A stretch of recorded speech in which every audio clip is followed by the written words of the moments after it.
بسم الله الرحمن الرحيم نحمده ونصلي على رسوله الكريم أما بعد فأعوذ بالله من الشيطان الرجيم بسم الله الرحمن الرحيم قال الله تعالى في كلامه المجيد والفرقان الحميد واعبدوا الله ولا تشركوا به شيئا وبالوالدين إحسانا وبذي القربى واليتامى والمساكين والجار ذي القربى والجار الجنب والصاحب بالجنب وابن السبيل وما ملكت ایمانکم صدق اللہ العظیم۔ معزز ناظرین، سامعین گرامی قدر، میں محمد مفتاح اللہ فہد ہر جمعے کو سندھ پولیس FM 88.6 سے پیش کیے جانے والے مذہبی اور اصلاحی پروگرام مفتی آن لائن کے ساتھ آپ کی خدمت میں حاضر ہوں۔ ہماری آواز اور یہ نشریات جہاں جہاں تک پہنچ رہی ہیں ہوا کے دوش پر، انٹرنیٹ کے ذریعے، فیس بک لائیو نشریات کے ذریعے، تمام ملک میں اور بیرون ملک سننے والے اور دیکھنے والے تمام احباب کی خدمت میں السلام علیکم ورحمۃ اللہ وبرکاتہ۔ امید کرتا ہوں کہ آپ تمام حضرات و خواتین اپنی اپنی جگہوں پر خیریت سے ہوں گے اور صحت و عافیت اور ایمان کی سلامتی کے ساتھ اپنے کام کاج میں مصروف ہوں گے۔ اللہ تعالیٰ آپ تمام کو صحت و عافیت اور سلامتی عطا فرمائے، آپ کے کام کاج میں برکت عطا فرمائے، آپ کے جو جملہ نیک مقاصد ہیں ان کو پورا فرمائے۔ اور اس کے ساتھ ساتھ آج کے ہم اس پروگرام میں جو آج ہمارا موضوع رہے گا اس پر بھی گفتگو کریں گے، اور ہمیں آپ کی شرکت بھی لازمی چاہیے، اور انشاءاللہ آج ہم کوشش کریں گے کہ زیادہ سے زیادہ آپ کی کالز لیں، اور آپ کے اگر کوئی اصلاحی یا کوئی فقہی مسائل آپ کو درپیش ہوں، دین کے نقطہ نظر سے آپ ان کے جوابات چاہتے ہوں، تو آپ ہم سے رابطہ کر سکتے ہیں۔ آج ہماری کوشش ہوگی کہ زیادہ سے زیادہ آپ کی کالز کو شامل کیا جائے اور آپ کے جوابات کو، سوالات کے جوابات کو دیا جائے۔ تو ہمارے ساتھ پروگرام میں شرکت کرنے کے لیے آپ 2-3 طریقوں سے شرکت کر سکتے ہیں۔ سب سے پہلے اگر آپ SMS کے ذریعے شرکت کرنا چاہیں تو اپنے موبائل کے رائٹ میسج آپشن میں SPR لکھیے، اپنا نام لکھیے، شہر کا نام لکھیے، اپنا پیغام لکھیے اور 8881 پر بھیج دیجیے۔ اور فون کالز کے ذریعے شریک ہونا چاہیں تو ہمارا نمبر ہے 0315 000 8824 0315 000 8824۔ آج کا جو ہمارا موضوع ہے وہ ایک بہت اہم موضوع ہے، اور اسی سے متعلق میں نے ابھی ابتدا میں قرآن کی آیت کی تلاوت کی ہے۔ آج کا ہمارا موضوع ہے پڑوسیوں کے حقوق۔ ہم ایک سوسائٹی میں رہتے ہیں، ایک معاشرے میں رہتے ہیں، اور ہمارے ساتھ، ہمارے ارد گرد، آس پڑوس میں بہت سے لوگ رہتے ہیں۔ اچھا، ہم صرف گھر میں نہیں رہتے بلکہ گھر کے علاوہ بھی کچھ مقامات ایسے ہوتے ہیں جہاں ہمارا روز کا آنا جانا ہے، اور وہاں ہمارا اچھا خاصا وقت روزانہ گزرتا ہے۔ مکان میں تو ہم رات میں آتے ہیں سونے کے لیے، آرام کرنے کے لیے، دن کا کچھ حصہ گزارتے ہیں، اور باقی عموماً ہم اپنے کام کاج میں مصروف رہتے ہیں، ملازمت پہ چلے جاتے ہیں، کاروبار میں چلے جاتے ہیں۔ جو اسٹوڈنٹس ہیں، طلبہ ہیں، وہ اپنے تعلیمی اداروں کی طرف چلے جاتے ہیں۔ تو جہاں بھی ہم جاتے ہیں، یہاں تک کہ ہم جو سڑک پر چل رہے ہیں تو سڑک پر ہمارے ساتھ چلنے والے جو دوسری گاڑی والے ہیں یا پیدل راہگیر ہیں، یہ سب کے سب شریعت یہ کہتی ہے کہ یہ ہمارے پڑوسی ہیں۔ کچھ پڑوسی ہمارے مستقل ہوتے ہیں جو ہمارے گھروں کے ساتھ رہتے ہیں، کچھ پڑوسی آپ کے عارضی ہوتے ہیں جو آپ کے کام کاج کے مقامات پر یا راستے کے مقامات پر آپ کے ساتھ ہوتے ہیں۔ تو بہرحال شریعت کا یہ حکم ہے کہ پڑوسیوں کے ساتھ بہت زیادہ حسن سلوک کیا جائے۔ قرآن کریم میں اللہ تعالیٰ فرماتے ہیں وَاعْبُدُوا اللَّهَ وَلَا تُشْرِكُوا بِهِ شَيْئًا، کہ اللہ کی عبادت کرو اور اللہ کے ساتھ کسی کو شریک مت ٹھہراؤ۔ وَبِالْوَالِدَيْنِ إِحْسَانًا، اور والدین کے ساتھ حسن سلوک کرو۔ اب آپ دیکھیے کہ ترتیب، آپ دیکھیے کہ کس ترتیب سے اللہ تعالیٰ بیان فرما رہے ہیں، حقوق کو بیان کیا جا رہا ہے کہ سب سے پہلے حق اللہ تعالیٰ کا ہے کہ اللہ کے ساتھ عبادت میں کسی بھی قسم کا شریک مت ٹھہراؤ۔ تمہیں کچھ بھی چاہیے، کچھ بھی مانگنا ہے، کوئی بھی ضرورت ہے، تو ہمیشہ یہ خیال رکھو کہ یہ دینے والی ذات اللہ تعالیٰ کی ہے۔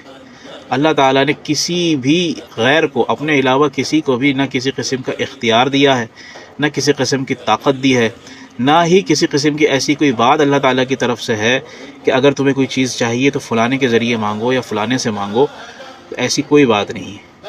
ہاں، ایک چیز ہوتی ہے وسیلہ، یعنی کسی کے ذریعے مانگنا، کسی کے ذریعے یعنی سفارش کرنا، سفارش کروانا. لیکن جہاں سفارش کی اسلام میں اجازت ہے، وسیلے کو جائز سمجھا گیا ہے، وہیں پر اللہ تعالیٰ خود فرماتے ہیں کہ ادعونی استجب لکم، کہ تم مجھے براہ راست پکارو، میں تمہاری ہر پکار کا جواب دوں گا. چنانچہ ہونا یہ چاہیے کہ ہم سب سے پہلے ہماری کوشش ہو کہ ہم براہ راست اللہ تعالیٰ سے مانگیں. اب جو دوسرا موقع ہے، جو دوسرا حق ہے، وہ اللہ تعالیٰ نے والدین کے حقوق کا رکھا ہے. وبالوالدین احسانا، کہ اپنے والدین کے ساتھ ہمیشہ حسن سلوک سے پیش آؤ، والدین کے ساتھ بدسلوکی نہ کرو. وبذی القربی، اور جو تمہارے رشتہ دار ہیں، رشتہ داروں کے ساتھ حسن سلوک، رشتہ داروں کے ساتھ صلہ رحمی اور ان کے حقوق کا خیال رکھنا، ان کا خیال کرنا، یہ رشتہ داروں کی، یہ آپ کی ذمہ داری ہے. اس حوالے سے انشاءاللہ کسی نشست میں رشتہ داروں کے حقوق سے متعلق بھی ہم گفتگو کریں گے. رشتہ داروں کی اقسام اور رشتہ داروں کے حقوق اور رشتہ داروں کے فرائض، یہ نہیں کہ صرف یک طرفہ آپ کو حقوق ادا کرنے ہیں، جن کے حقوق ادا کیے جا رہے ہیں ان کے حوالے سے بھی اسلام کی تعلیمات موجود ہیں، کہ وہ صرف یک طرفہ یہ نہ سمجھ لیں کہ جی ہمارے حقوق ہیں اور دوسرا ہمارے حقوق ادا کرے گا، کچھ ہمیں بھی کچھ کام کرنا ہے. اور والیتامی والمساکین، یتیموں کا خیال رکھو، مساکین کا خیال رکھو. والجار ذی القربی، اور جو تمہارا قریب ترین پڑوسی ہے یا تمہارا کوئی رشتہ دار تمہارے گھر کے، تمہارے مکان کے پڑوس میں رہتا ہو. والجار الجنب، اور جو تمہارے مکان کے دائیں بائیں جو پڑوسی رہتے ہیں، ان پڑوسیوں کے حقوق. قرآن میں صاف الفاظ میں پڑوسیوں کے حقوق اللہ تعالیٰ نے بیان فرمایا. والصاحب بالجنب، اور جب تم سفر پر ہو تو تمہارے ساتھ سفر کرنے والے مسافر، تمہارے ساتھ پڑھنے والے، تمہارے کلاس فیلوز، تمہارے ساتھ کام کرنے والے، تمہارے آفس کلیگز، تمہارے ساتھ راستے میں چلنے والے راہگیر مسافر، تم گاڑی میں جا رہے ہو تو دوسری گاڑی میں چلنے والے دیگر، سڑک پر چلنے والے دیگر لوگ، یہ بھی تمہارے پڑوسی ہیں، ان کے بھی حقوق ہیں. وما ملکت ایمانکم، وابن السبیل وما ملکت ایمانکم، اور جو مسافر ہیں، مسافر کے حقوق ہیں، اور جو تمہارے ماتحت ہیں، تمہارے نوکر چاکر ہیں، تمہارے ملازمین ہیں، تمہارے ماتحت ہیں، ان سب کے حقوق اللہ تعالیٰ نے دیکھیے کہ واضح کر کر کے بتائے ہیں. اور ہر ایک کے جو حقوق ہیں، اللہ تعالیٰ کے حقوق سے لے کر اس آیت میں جتنے حقوق بیان ہوئے ہیں، یہ سب ایک مستقل شریعت کا موضوع ہے کہ ان کے کیا حقوق ہیں. ان کو تفصیل سے اللہ کے رسول صلی اللہ علیہ وسلم نے تفصیل سے بیان کیا ہے. اب ہم یہاں پر صرف جو اس میں ایک پورشن ہے پڑوسیوں کے حقوق کا، اس پر ہم گفتگو کریں گے. اور گفتگو اس پر آغاز کرنے سے پہلے ایک کال ہے، ہم کال لیتے ہیں، دیکھتے ہیں کہ کون ہیں اور کیا بات کرنا چاہتے ہیں. السلام علیکم. السلام علیکم ورحمۃ اللہ وبرکاتہ. مولوی مفتی صاحب، السلام، خیریت سے ہیں؟ کون صاحب؟ اللہ کا شکر ہے. آپ کیسے ہیں مفتی صاحب؟ الحمدللہ. میں حاجی مراد کوسا بات کر رہا ہوں، لیاری کراچی سے. جناب فرمائیے، خیریت سے جی ہیں؟ میں ایک دینی سوال کرنا چاہتا ہوں. جی ایک آدمی صاحب یعنی حیثیت ہے، جی اللہ تعالیٰ نے اس کو بہت سے مال سے نوازا ہے، جی مگر وہ زکوٰۃ دینے میں سستے اور آج بیت اللہ میں بھی نہیں جاتے. اچھا آج تو انسان کے اوپر فرض ہوتے ہیں نا، ایک آج فرض ہے باقی نفل ہے، جی تو حج میں بھی نہیں جاتا اور زکوٰۃ بھی ادا نہیں کرتے. ٹھیک اس ہے، کے بارے میں کیا حکم ہے؟ ٹھیک ہے، ٹھیک ہے. اللہ آپ کو خوش رکھے. آمین. اللہ حافظ. اللہ حافظ. جناب حاجی مراد کھوسا صاحب ماشاءاللہ کالز کرتے رہتے ہیں اور دینی رہنمائی کے لیے بڑے قیمتی سوالات پوچھتے ہیں. اللہ تعالیٰ ان کو قبول فرمائے.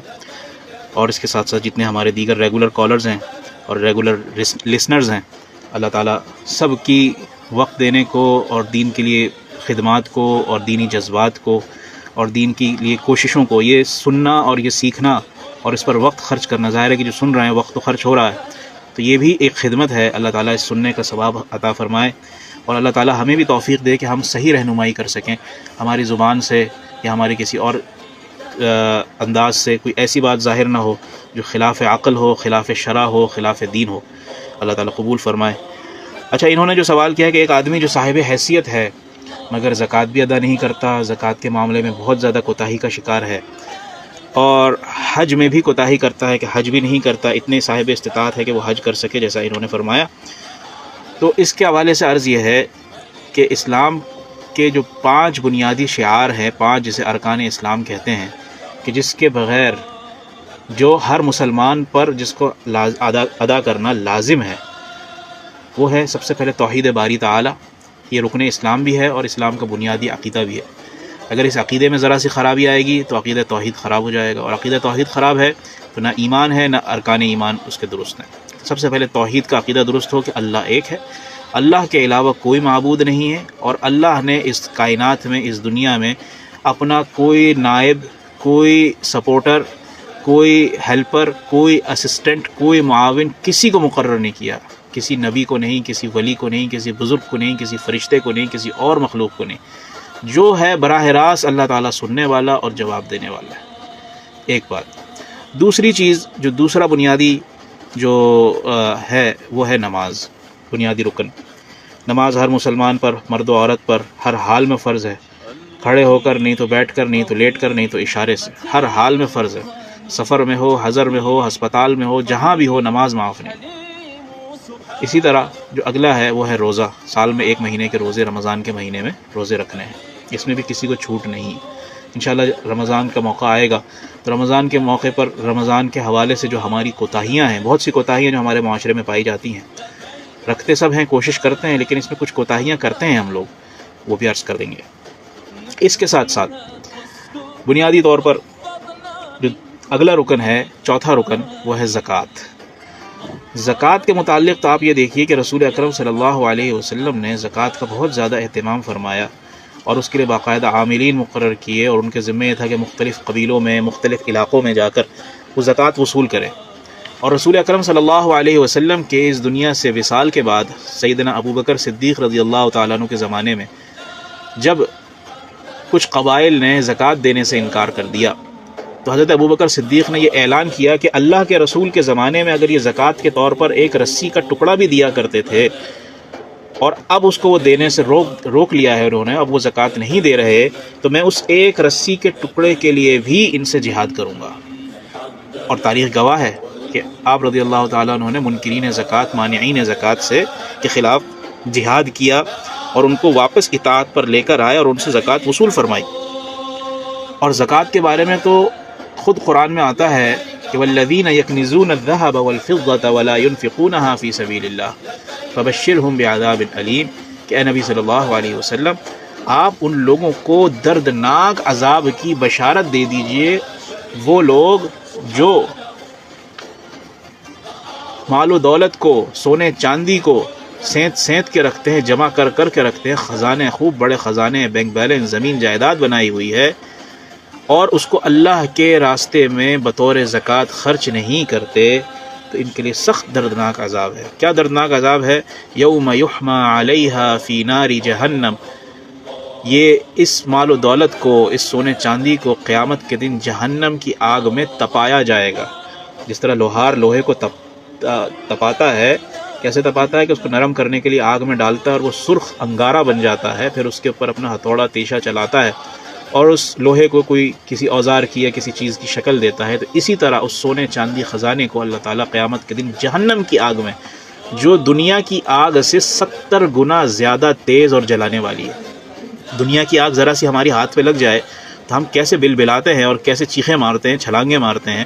تو سوچئے جہنم کی آگ جو 70 گنا تیز ہے، اس کا کیا عالم ہوگا. اس میں اس کو تپایا جائے گا، اس کے سونے چاندی خزانے کو. فَتُكْوَى بِهَا جِبَاهُهُمْ وَجُنُوبُهُمْ وَظُهُورُهُمْ، اور اس تپے ہوئے سونے اور چاندی سے اس کی پیشانی پر، اس کے ماتھے پر، اس کے بازوؤں پر، کندھوں پر، اور اس کی پیٹھ پر، اس کے سینے پر داغا جائے گا، نشان لگایا جائے گا. جیسے بعض جانوروں کو داغا جاتا ہے، ان کے نشان کو امبوز کیا جاتا ہے کوئی کسی گرم چیز سے، اسی طرح جو زکوٰۃ نہیں دیتے تھے دنیا میں، ان کے ساتھ اللہ تعالیٰ یہ کریں گے تاکہ دور سے نظر آئے کہ یہ زکوٰۃ چور تھے، یہ زکوٰۃ ادا نہیں کیا کرتے تھے. اور فرمایا جائے گا ھذا ما کنزتم لانفسکم، یہ وہ خزانہ ہے، یہ وہ مال ہے جو تم نے جمع کیا دنیا میں، اپنے لیے یہ خزانے جمع کرتے رہے. فذوقوا ما کنتم تکنزون، تو مزہ چکھو اس خزانے کا جو تم نے جمع کیا ہے اللہ کی راہ میں. اللہ مانگتا ہی کتنا ہے. اور یہ جو مال و دولت ہے، یہ تو آپ کو اللہ سے ملا ہے. آپ کا کیا کمال ہے؟ اگر کسی کے پاس نہیں ہے تو اس میں بھی اس کی کوئی کمزوری نہیں ہے کہ اس کے پاس مال و دولت نہیں ہے، اور کسی کے پاس ہے تو اس میں اس کا کوئی کمال نہیں ہے کہ اس کو مال ملا ہوا ہے. اللہ کی مہربانی ہے، کسی کو عطا کرتا ہے تو بہت عطا کرتا ہے، اور جس کو عطا نہیں کرتا وہ اللہ تعالیٰ کی طرف سے آزمائش میں ہے. اگر دنیا میں آزمائش میں ہے، اور آزمائش کیا ہے کہ بندے کا امتحان، کہ وہ صبر شکر کرتا ہے یا شکوے شکایت کرتا ہے. اگر صبر شکر کرے گا تو قیامت کے دن اللہ اس کو عطا فرمائیں گے, اور اگر صبر شکر نہیں کرے گا تو ظاہر سی بات ہے کہ پھر وہ اس کی پھر سزا ہوگی. تو یہ چیز ہے. تو جو زکوٰۃ نہیں دیتا اس کے ساتھ تو یہ وعید ہے. اور حضرت ابوبکر صدیق نے زکوٰۃ نہ دینے والوں کے خلاف جہاد کیا ہے.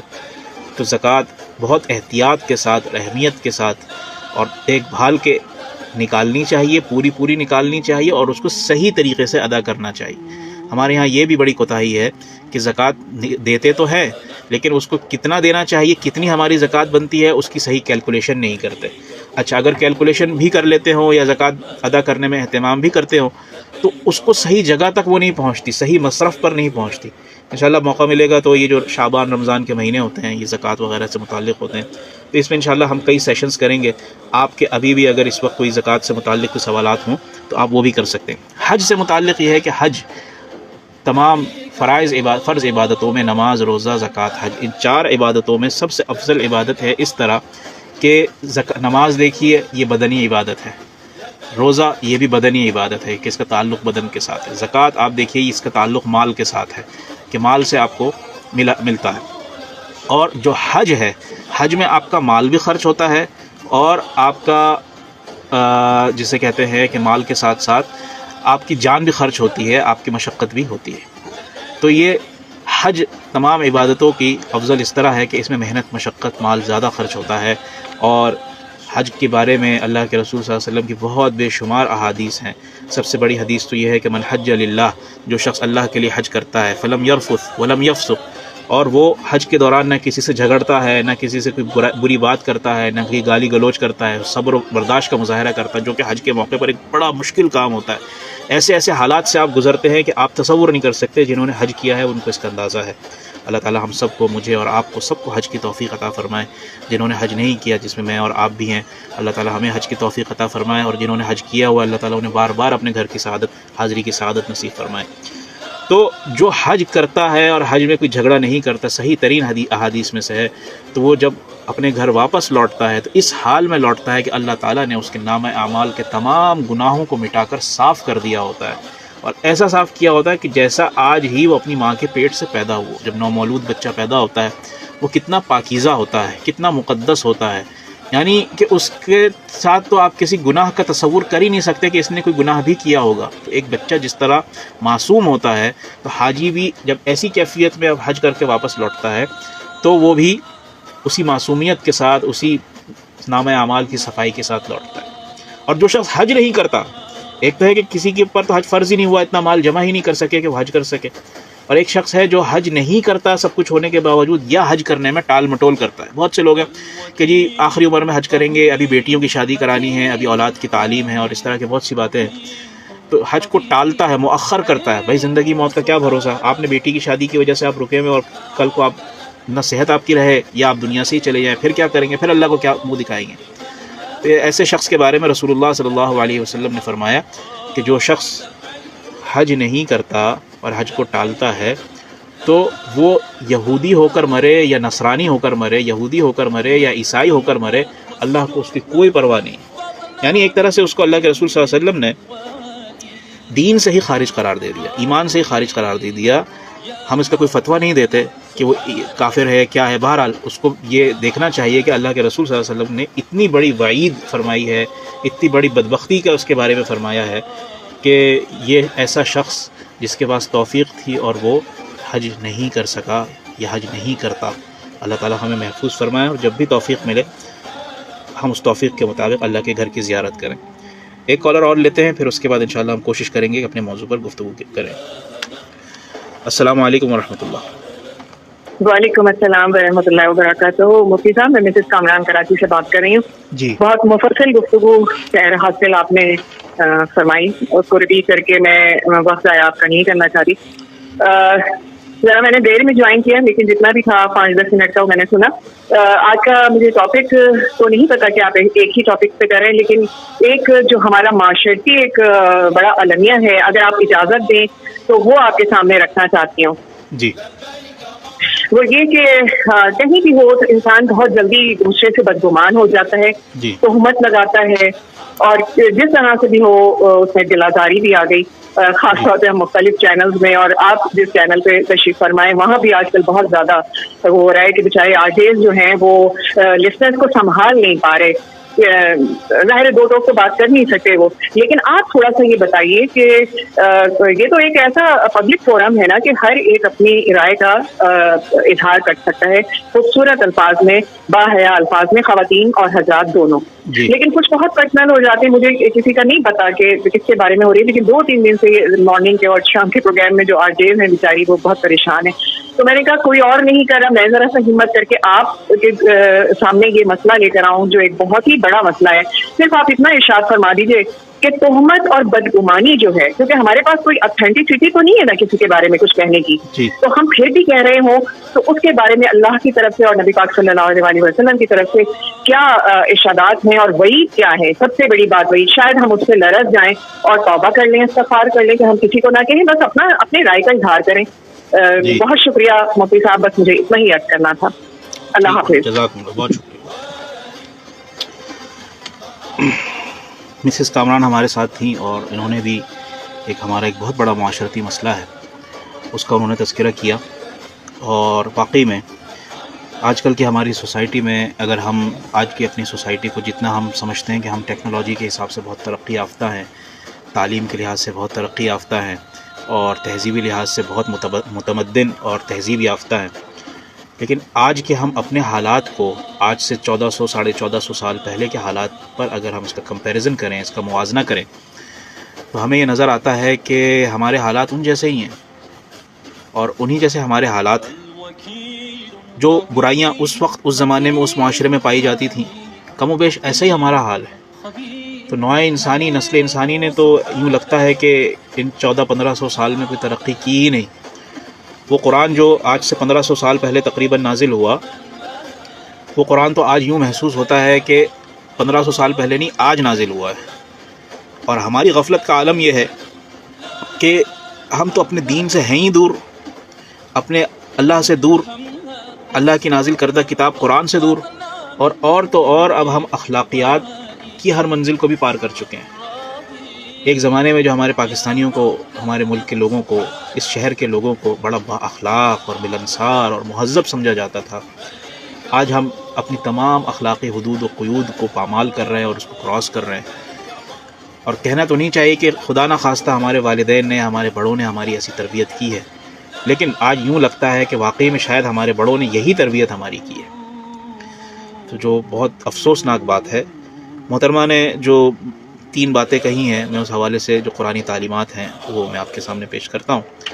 اللہ تعالیٰ نے قرآن کریم میں سورہ حجرات، بہت مشہور سورت ہے، ہمارے ہاں یونیورسٹیز کے، پورے پاکستان کی یونیورسٹیز کے نصاب میں شامل ہے، پڑھائی جاتی ہے، اور اگر اس پڑھنے کے دوران ہمارے طلبہ، نوجوان، ہمارے بچے، ہماری بچیاں، ہمارے بیٹے بیٹیاں، بہنیں اور بھائی صحیح طریقے سے اس سورت کے مفہوم کو سمجھیں، اور اس کی آیات میں جو اللہ تعالیٰ حکم دے رہے ہیں، صرف اس ایک سورت کو جو تقریباً شاید 26 آیات پر مشتمل ہے یا 24 آیات پر مشتمل ہے، اس ایک سورت کو اگر ہم صحیح طور پر اپنی زندگی میں ڈھال لیں نا، تو ہمیں عقیدہ توحید بھی ہمارا درست ہو جائے گا، اللہ کے رسول صلی اللہ علیہ وسلم سے بھی ہمارا تعلق درست ہو جائے گا، ہمارے معاشرتی جو ہماری خرابیاں پائی جاتی ہیں اجتماعی سطح پر، انفرادی سطح پر، یہ تمام برائیاں، یہ تمام خرابیاں اس میں سے دور ہو جائیں، ہم میں سے دور ہو جائیں گی۔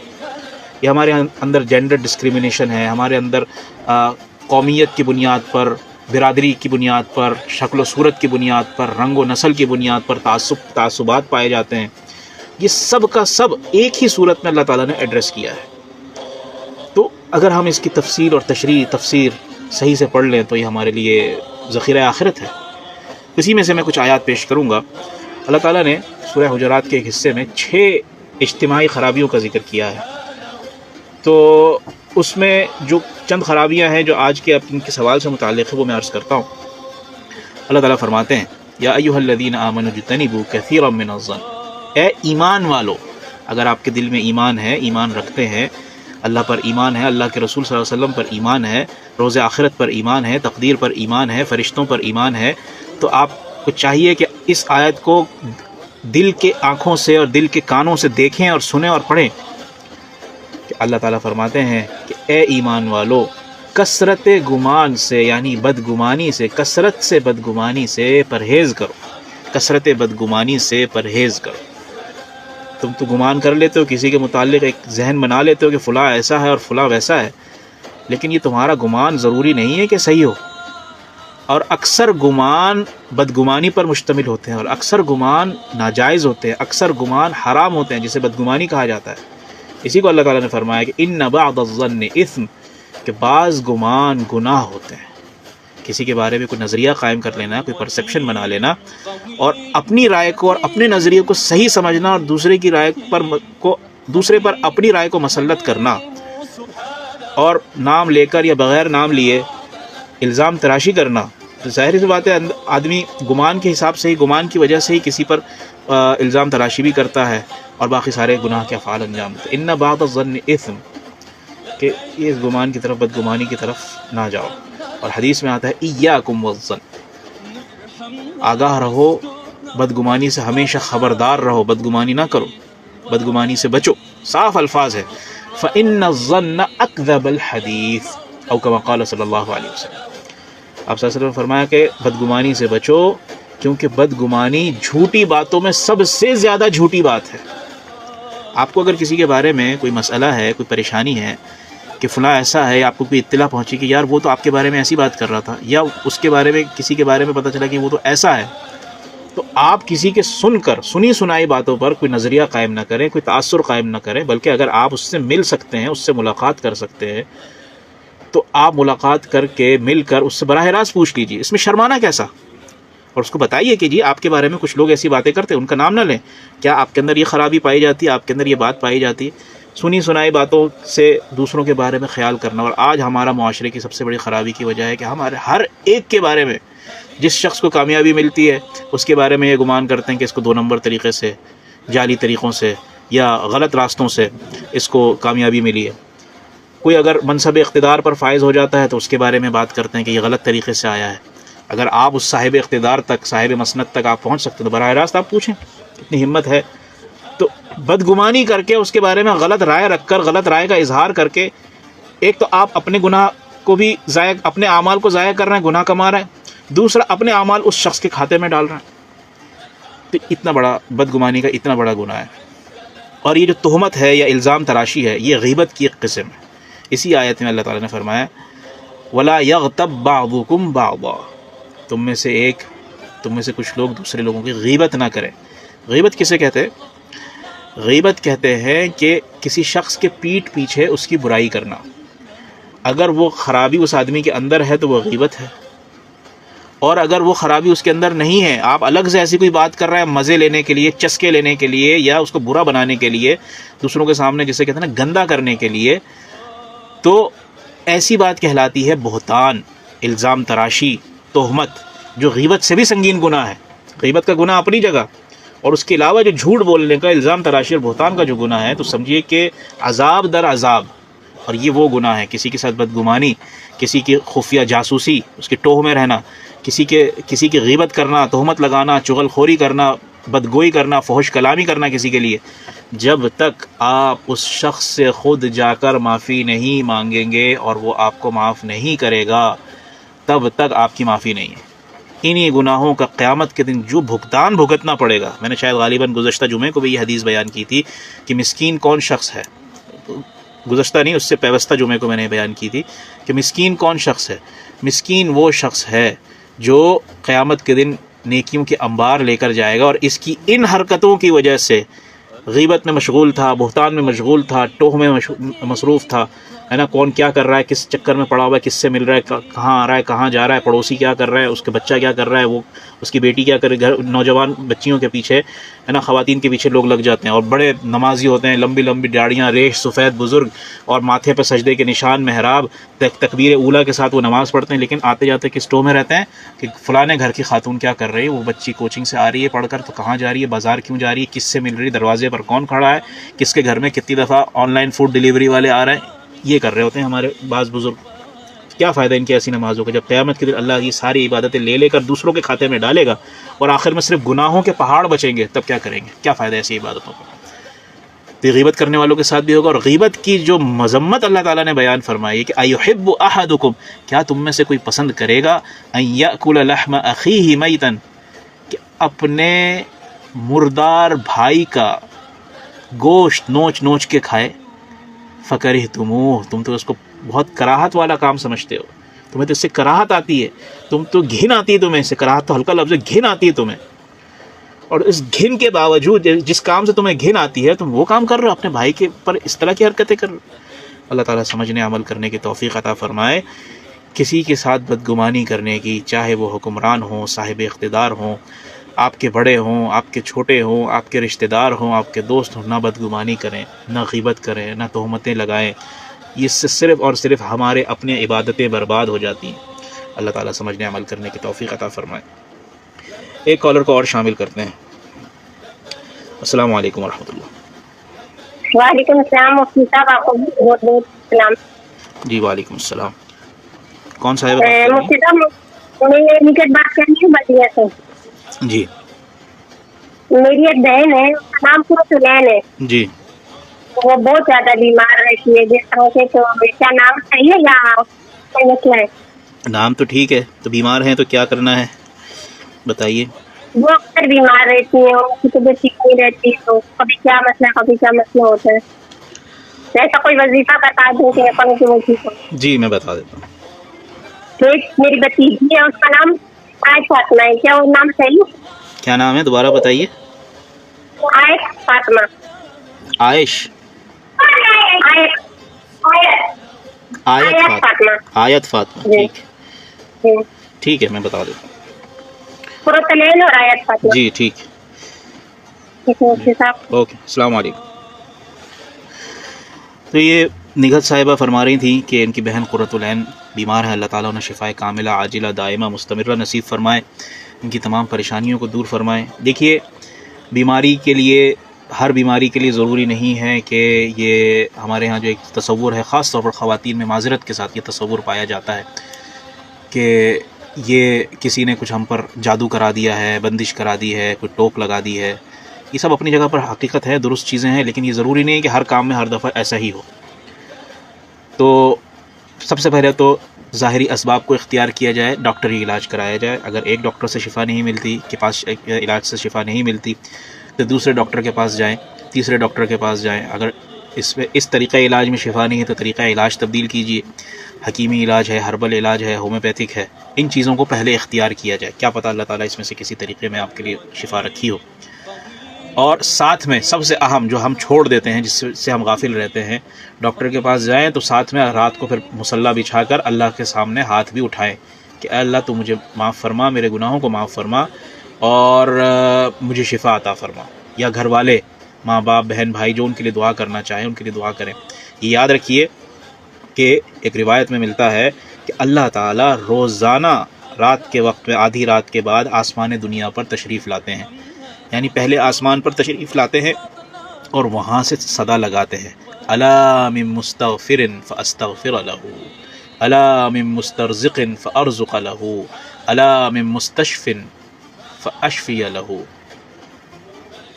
اس طرح اللہ تعالیٰ الا کذا و الا کذا حتی مطلع الفجر، یہاں تک کہ صبح صادق کا وقت ہو جاتا ہے اللہ تعالیٰ آواز لگاتے، صدا لگاتے ہیں، ہے کوئی مجھ سے مغفرت مانگنے والا میں اسے مغفرت عطا کروں، ہے کوئی مجھ سے رزق مانگنے والا میں اس کو رزق عطا کروں، اور ہے کوئی مجھ سے شفا طلب کرنے والا میں اسے شفا عطا کروں.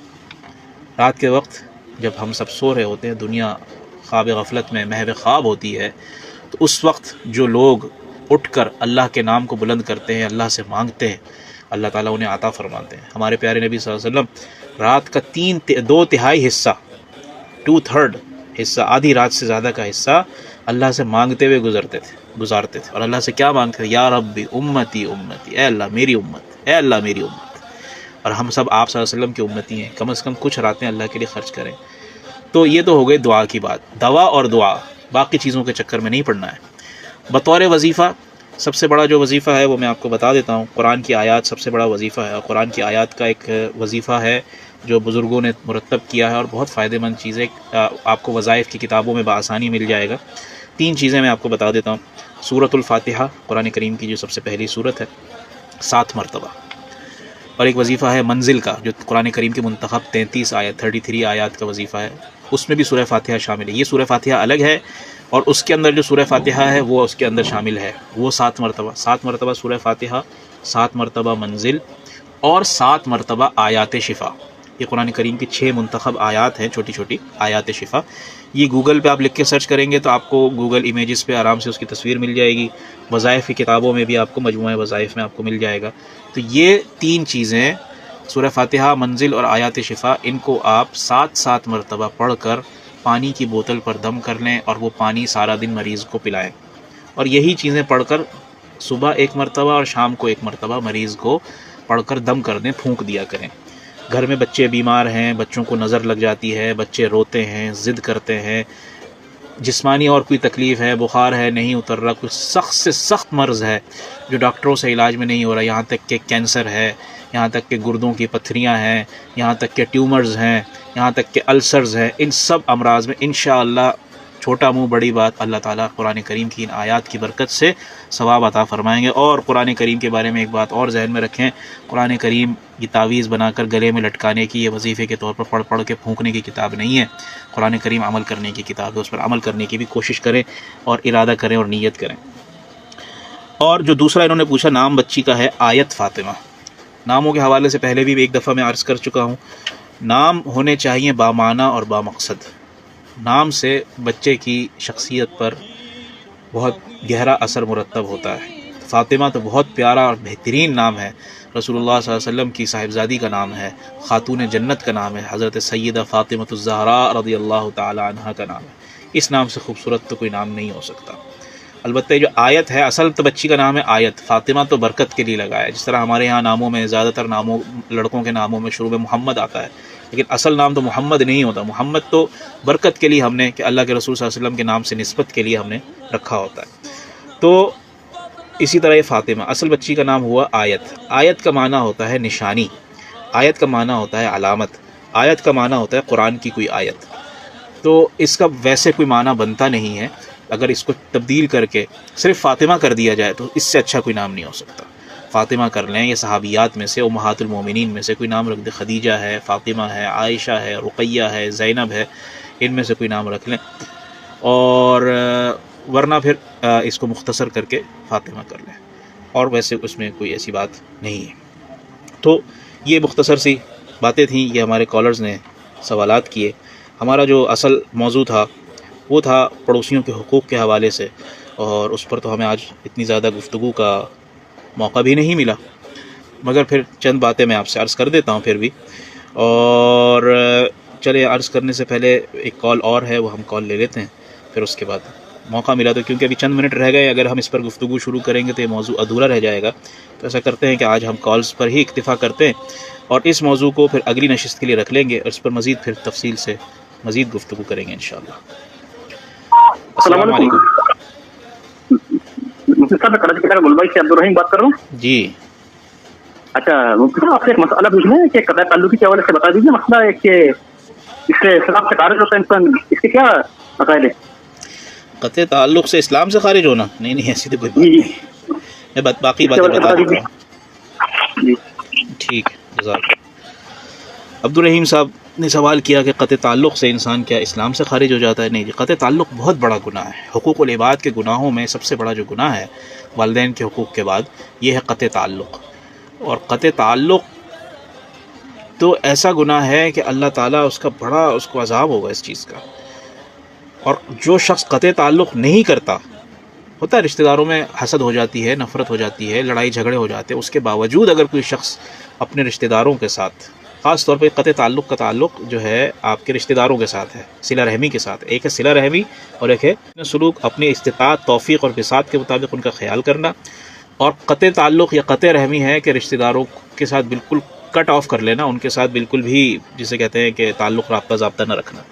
تو یہ ہے، اس سے آدمی کافر نہیں ہوتا لیکن بہت بڑا گناہ ہے. اور حضور اکرم صلی اللہ علیہ وسلم نے فرمایا ایک حدیث ہے اس کے فضیلت سے متعلق، میں حدیث بیان کرتا ہوں۔ قال النبی صلی اللہ علیہ وسلم صل من قطعک واعف عمن ظلمک وأت من اساء الیک ادخل الجنہ بسلام۔ یہ حدیث کے الفاظ تھوڑے آگے پیچھے ہو رہے ہیں، مفہوم ترجمہ عرض کر دیتا ہوں۔ اللہ تعالیٰ کے حبیب صلی اللہ علیہ وسلم فرماتے ہیں کہ صل من قطعک، جو تم سے توڑے، قطع تعلق کرے، تم اس کے ساتھ تعلق کو جوڑو، اس کے ساتھ صلہ رحمی کرو، اور جو تم پر ظلم کرے، ناجائز تمہارے ساتھ کرے، زیادتی کرے، اس کو معاف کر دو۔ کتنا بڑا کام ہے، بہت مشکل کام ہے، بہت بڑا دل گردہ چاہیے، جگرا چاہیے اس کے لیے۔ وَأْتِ مَنْ أَسَاءَ إِلَيْكَ، اور جو تمہارے ساتھ برائی کرے یا تمہیں کچھ دینے سے تم حقدار بنتے تھے مگر اس نے تمہارا حق تمہیں نہیں دیا، تمہارا حق دبا لیا، تو جب تمہیں موقع ملے تو تم اس کو دو۔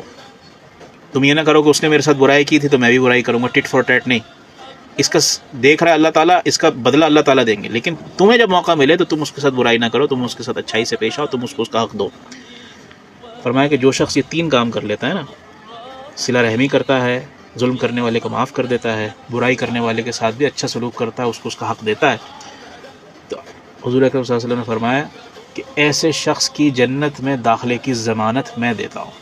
ایک روایت میں آتا ہے کہ ایسے شخص کے لیے قیامت کے دن جنت کی سفارش میں کروں گا۔ اور ہم تو چاہتے ہیں کہ آپ علیہ السلام ہمیں ہماری شفاعت فرمائیں، ہماری سفارش فرمائیں۔ ہمارے اعمال کرتوت ایسے نہیں ہیں کہ ہم جنت میں چلے جائیں، انہی اعمال کی وجہ سے انشاءاللہ ہم جنت میں جائیں گے۔ تو یہ اتنی بڑی فضیلت کی بات ہے، لہٰذا جو لوگ قطع رحمی کرتے ہیں ان کو چاہیے کہ ذرا اپنے گریبان میں جھانکیں، اپنا احتساب کریں، اور اپنے رشتہ داروں کے ساتھ اگر روٹھے بیٹھے ہیں، ان سے کٹے بیٹھے ہیں، تو ان سے کٹے نہیں بلکہ ان سے تعلق کو جوڑیں۔ ایک کال اور شامل کرتے ہیں، غالباً یہ ہماری آج کی آخری کال ہوگی، دیکھتے ہیں ہمارے ساتھ کون سا آگے۔ السلام علیکم ورحمۃ اللہ۔ وعلیکم السلام۔ جنت المکان دوزخ الحرام۔ جناب کون سا؟ نیک نے نیک بد نے بد جانا مجھے، جناب جس کا جتنا ظرف تھا اتنا پہچانا مجھے۔ سر امداد علی جتول بلڑی شاہ کریم سے۔ ماشاء اللہ، فرمائیے کیا پوچھنا چاہتے ہیں، کیا کہنا چاہتے ہیں؟ سر آپ سے یہ ہم سوال کرتے ہیں کہ یہ ادھر دکان ہے نا شہر میں، یہ وہاں کا کمار ہے، صحیح ہے؟ جی، جو بھی سامان لینا آتے ہیں نا مسلمان، یا گرمی میں آتے ہیں تو جو بھی آتا ہے پانی پی لے گا، اس کا یہ جائز ہے پانی پینا اس کا؟ اچھا ٹھیک ہے۔ جناب انہوں نے سوال کیا کہ جیسے ہمارے ہاں سندھ کے جو اندرونی علاقے ہیں، دوسرے شہر ہیں، وہاں پر ہندو برادری کی بڑی تعداد آباد ہے، اور ظاہر گرمی کا موسم ہے، اور گرمی کے موسم میں بہت سی جگہوں پر پانی کی سبیل انتظام ہوتا ہے، اور وہ لوگ بھی بیچارے ظاہر انسان ہیں اور وہ پیاسے ہوتے ہیں، اور انہوں نے آ کر اگر پانی پی لیا تو پانی پینا بالکل جائز ہے، اور حضور اکرم صلی اللہ علیہ وسلم نے غیر مسلموں کے ساتھ تو بہت زیادہ حسن سلوک کی تلقین فرمائی ہے۔ تو اب یہ ہے کہ آپ ان کے لیے پانی کا جو گلاس ہے یا پیالہ ہے اس برتن کو الگ کر دیں، ٹھیک ہے نا؟ کوئی ایسا پیالہ رکھیں کہ جس میں وہ عام پانی پئیں، اور اگر دیکھتے ہیں کہ آپ کا کوئی ایسا آدمی جس کو آپ پہچانتے ہیں کہ ہاں جی یہ مسلمان ہے، تو اس کو آپ وہ نکال کے دے دیں کہ بھائی آپ اس میں پی لو، ٹھیک ہے نا؟ تو یہ کر لیں، لیکن ان کو پانی پینے سے نہ روکیں۔ اور اگر آپ یہ نہیں کر سکتے تو پھر اتنی ذمہ داری ضرور کر لیں کہ جب یہ لوگ پانی پی کے چلے جایا کریں تو اس برتن کو دھو لیا کریں، 3 مرتبہ اس برتن کو دھو کر کے پاک کر لیا کریں، تاکہ جو ہے جو اگر کوئی مسلمان بعد میں پانی پیے تو اس کے لیے کوئی باعث کراہت نہ ہو، باعث ممانعت نہ ہو۔ باقی ان کو صرف پانی ہی نہ پلایا کریں، ان کو اپنے پاس بٹھائیں، کوئی اگر آپ کو دین کی بات معلوم ہے تو اچھی بات ان کے سامنے رکھیں، اچھے اخلاق سے پیش آئیں۔